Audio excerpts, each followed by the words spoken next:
Do you feel as a healthcare professional as though you're on tender hooks when it comes to articulating your disagreement with your patients or managing disagreements that come from their end? Are you trying to figure out a way in which you may want to do this process or navigate this process in a much more effective and respectful manner? Well, stay tuned for the rest of this video.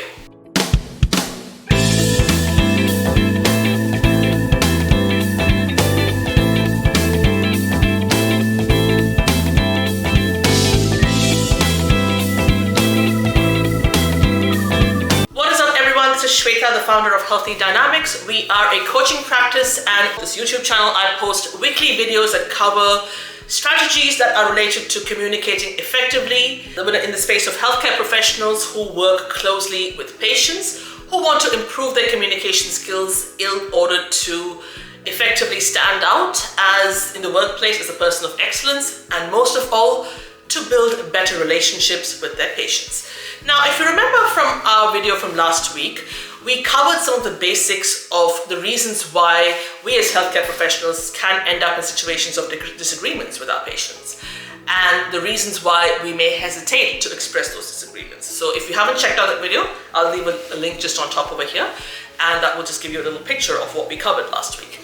Now, this week, I'm actually going to be going into the crux of how you actually effectively express your disagreement with no fear, without holding back, but also from a place of conviction, self-belief. You know what you're talking about, and you're doing it in a very considerate and respectful manner, as well as really managing those disagreements that you may routinely run into with your patients, and again, doing that in a respectful manner so that they still respect you for your credentials and your experience, and they come back to you and really trust you despite the fact that they may not agree with you at all times. And I will give my own experiences in this video as well of things that I have experienced recently, both working in the healthcare space as well as being a patient in the healthcare system.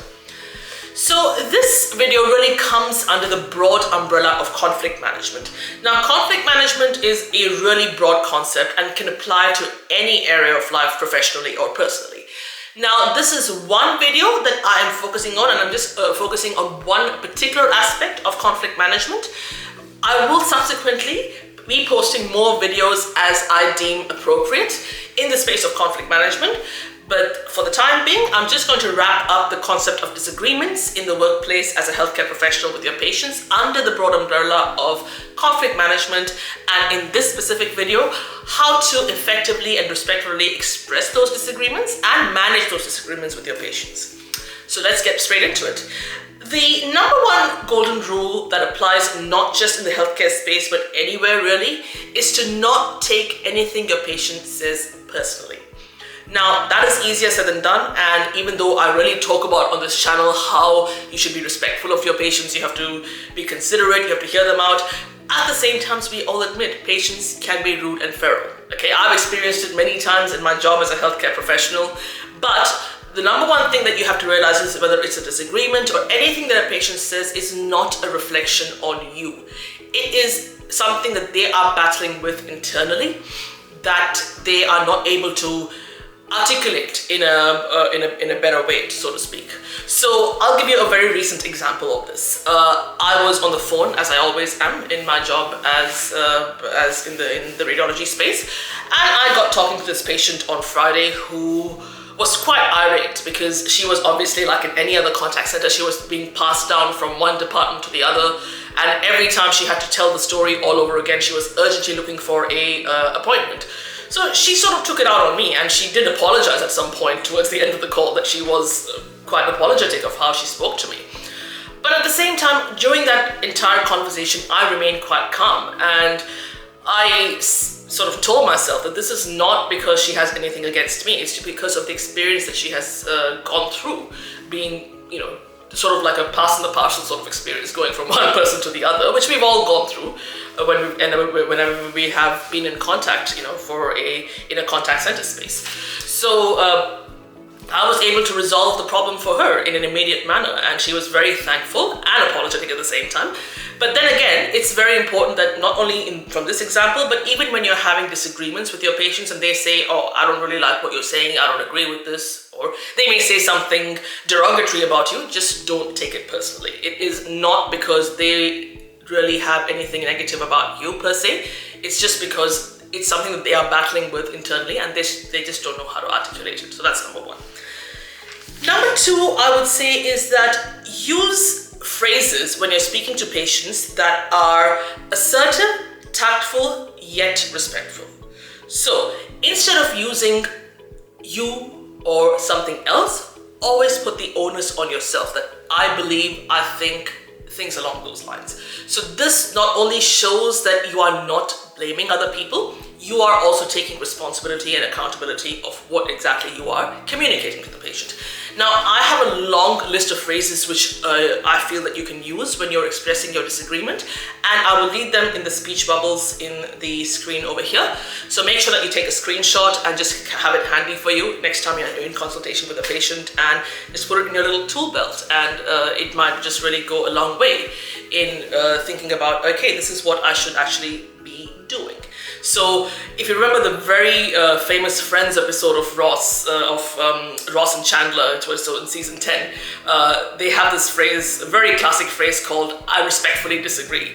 I respectfully disagree. I respectfully disagree. Yeah, that's literally what you have to say. You don't have to use those exact words, I respectfully disagree, but this is what the whole speech bubbles over here really encompass, all those phrases that you can use to respectfully disagree with your patients. That is, that's tactful, that's considerate, that's assertive, yet respectful in every sense of the word. Number three, I would say, is that keep an open mind and don't impose your viewpoints and your perspectives or your beliefs on your patient. So obviously, as healthcare professionals or anyone who works with people in a close capacity, it is important that when we're communicating, we're doing it from a place of not only wanting the best for them, but also your job is to really educate and empower your patient, not to gaslight them, not to really put them down, not to sort of blame them, not to put them in a box, not to judge them, not to really shove your viewpoints and opinions and really what you really think down their throat. So there is a big difference between, keeping an open mind and actually, just imposing what you believe to be true. Which brings me on, segueing very well into the next point, which is don't ever resort to blame games, name calling, or put downs when it comes to your patients.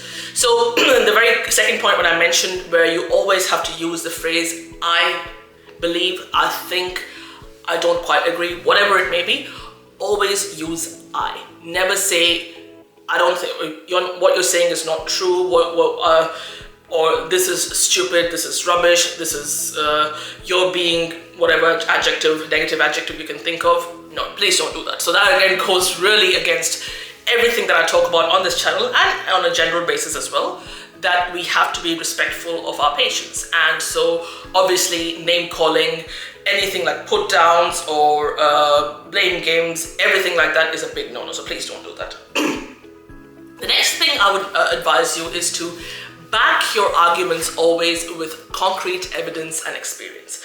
Now, yes, when you have a disagreement with your patient, that can really be from two different angles. You might have a difference of opinion, like I touched on in last week's video, or just because they may be completely uninformed and you need to really give them the facts and the truth about it. Now, I'm not saying that just by doing that they are necessarily going to change their mind, but at least you have a firm leg to stand on when you are giving them these evidence that is concrete, that is factual, that is universal, that is not really coming from a place of like judgment or opinion, and also from your valuable work experience and your life experience. What has worked for you and what has worked for your patients in the past that may be going through the same journey or challenge as your current patient is valuable, and that is what you need to form the basis of when you are backing up whatever disagreement that you're saying when it comes to communicating that with your patient. So that's the next point I would say. The next point definitely, and I've mentioned this many times, I don't think I need to go through this again in a whole video in and of itself, is active listening. So actively listen to your patients. Again, there's a whole playlist that I've got on my channel about active listening, and a lot of content that I've posted on LinkedIn. So you can always go on, check those out to learn some strategies on how to listen actively to your patients. The next point I would say is that leave the patient to really share their thoughts on what you express. So this again is the next step, supposedly, when it comes to listening actively to your patient. So you obviously heard them out. Now, also at the same time, really let them be vulnerable, let them be open, and let them create that safe space and non-judgmental space when they are trying to express why they are not really resonating or aligning well with what you're saying. So, and also again, actively listen, take notes of that, and really sort of give your perspective. Now, this brings me on to a very good example that I experienced recently as a patient. So some of you may know, and if you've been following me on LinkedIn, you may have noticed very recently that I have started therapy. So for a lot of reasons. So I do see a therapist now on a fortnightly basis. And during our most recent therapy session, actually, I expressed to her that I really want to get off my anxiety medication because I've been on it for the past 10 years.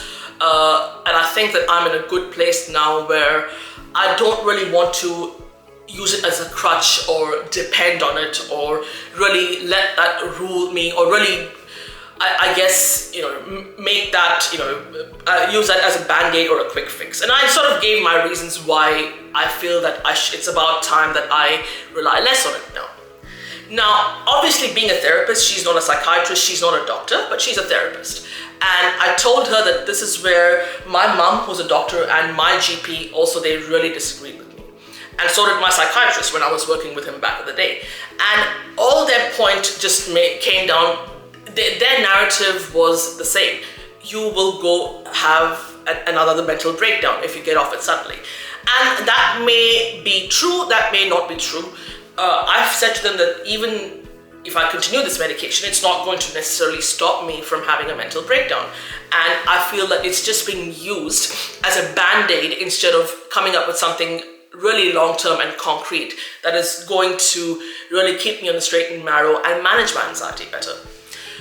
I shared this with my therapist, and she used a brilliant analogy in terms of how the role of a cast. So if, say, when you have a fracture in your arm or in your leg or any part of the body that's like a limb, you put a cast on it. And obviously just so that there is no further damage that happens to your leg. If you don't have the cast and you're using that particular part of the body that is damaged, the damage could worsen and it could lead to something very permanent. It could paralyze you, or you may have to amputate that part of the body.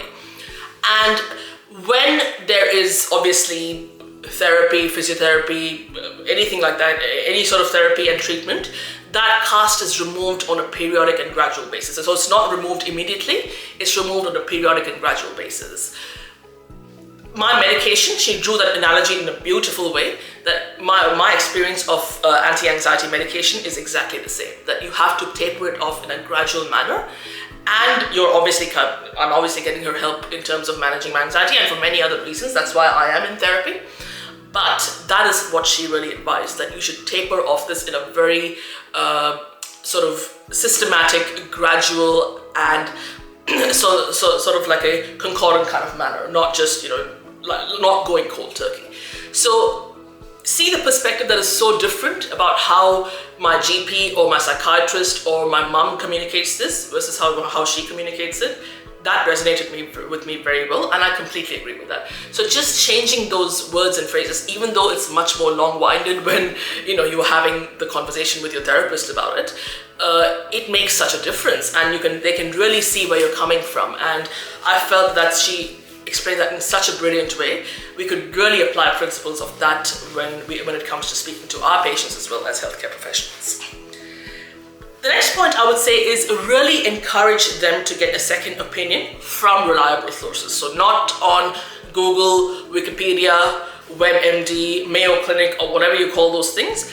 Another person who's working in the same field as what you're specializing in, that the patient you can refer them on to that other healthcare provider and see what they have to say, and then let the patient decide for themselves accordingly. And the final point I would really advise is to try and arrive at a middle ground with your patient. Now, like going back to the example that my therapist gave, she mentioned that, if you obviously meet these benchmarks, and go back to your GP, she will periodically reduce your anxiety medication dose. So that was a good middle ground, I felt. So she felt like I wanted to just go off at cold turkey. She believed that it should happen in a slow, systematic, and gradual process. And she also outlined the steps in which this was done. So that was a very good, healthy middle ground. And I also told myself to not rush the process in any way. So even if it takes, 3 months, 6 months, 9 months, even a year, it's fine. There is no rush. I'll do it as and when I deem appropriate. And obviously get all the resources and support that I need to get me to that place where I can easily come off the medication. So that was a very healthy middle ground. And this actually segues well into the next video series that I'll be talking about, which will either be on negotiation. I think let's just go with that. So we will talk about how we can find ourselves in situations of negotiating with both our patients as well as with our colleagues. So that can be a very good video series moving forward. So definitely stay tuned for that. And as a final note, make sure that you hit the subscribe button and notification bell to make sure when these videos are being posted, and you can stay up to date on the content, as well as get those really good strategies that can help you communicate much better with your patients as healthcare professionals. So hope you enjoyed this video. Thank you very, very much for your attention and for your love and support. Again, make sure that you hit the subscribe button, notification bell to stay tuned for everything that I post. And also please follow me on LinkedIn, where I post much more regular content. And I will see you guys same time next week. Thank you.